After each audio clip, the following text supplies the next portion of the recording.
The best employee is the most informed employee, and that's him self-educating himself on, handbook, SOPs, all stuff like that. To educate yourself that you can have a leg to stand on. And those are the dangerous employees to managers. They don't like to be challenged because they're deemed troublemakers. And I never saw it like that. I mean, you have to have your employees informed so that they can stand for defend themselves or speak for themselves. But here it doesn't work like that. It was just, beat down, disrespect, and to come to work, instead of being happy to come to work and do your job, is more of what's the next thing they're gonna say? What's a negative thing they're gonna tell us? Nothing was guaranteed, that the union, all they wanna do is take your money. That's why there's so many problems up north from Detroit. That's why Detroit collapsed. He was using everything in the news that he could use, pension-wise, all that stuff is just that the union breaks companies. That's why a lot of companies are bankrupt or cities are bankrupt is union dues and union faults. We go up there and voice our opinions and they would just pat us on the back and say, okay, we'll look into it, and nothing was ever done. Now they have to answer and reply to a lot of things that, any grievances we have, make them accountable for their actions now.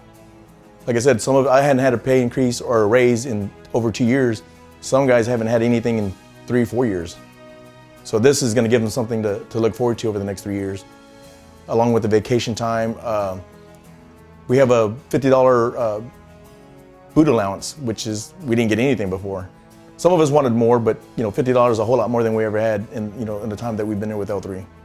There were some things that we had questions, we already knew we wanted to ask him or challenge him on.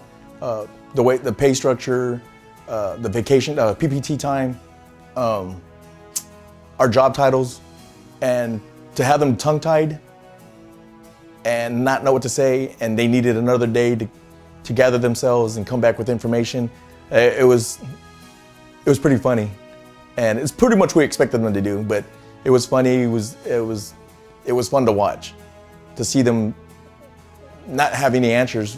When we would go to them and talk to them, they seemed to have all the answers in the world. But sitting at that table, they didn't have anything to say. They had to go and research stuff that they should know. If we have the same experience with the lack of respect, the overworking, not being paid correctly, I would let them know that we did the same thing, and we organized. And in the service contract for the government or for companies, you need the union. You need somebody to help you, because you're at the mercy of the company. And my experience is they do tend to take advantage of the employees.